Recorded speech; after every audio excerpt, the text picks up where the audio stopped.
And we're back on the path of life. These are the reeds, the reeds is another form of bamboo, similar Mediterranean bamboo, I guess you could call it, that grow here, and they're really highly practical. I mean, they're very strong. They're not as strong, well, they maybe not strong as bamboo maybe, but they're pretty strong and used in the gardens. It's just another variety. And so what has been happening here recently in the winter of 20,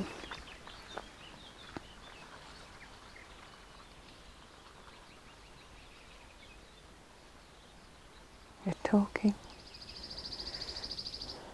in the wind.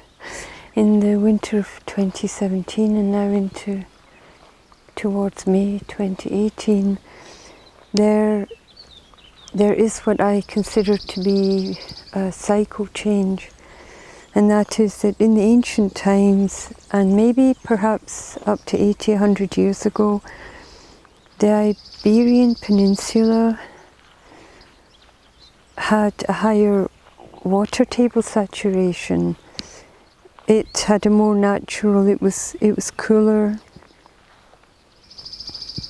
in terms of the rainfall, the rivers, the water. It wasn't this sort of touristy, ideal, touristy, dry, arid climate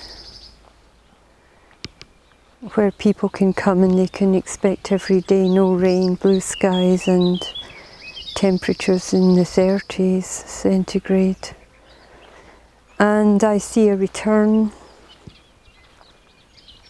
I would say a return to that more natural, water-rich climate, which would depend on what is happening now. It's pretty cool in the morning, the clouds are gathering, the weather is varied,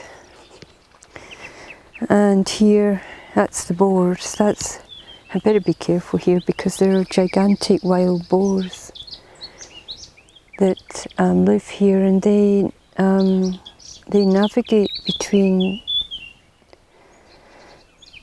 the mountains of the Pyrenees all the way down to the coast. And so that is relatively recent. That must have been in the night. They go digging, but they're gigantic. They're really the large black boars. And so that's evidence of their foraging. Oh, what's that up there?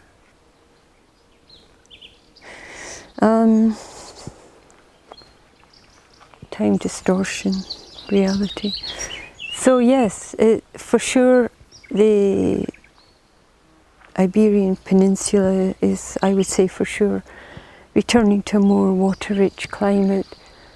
That in the next 100 years, I don't know if it'll take 100 years, but it could be a cycle of a return to more ancient time, because there used to be, the riverbeds are dried up, but there used to be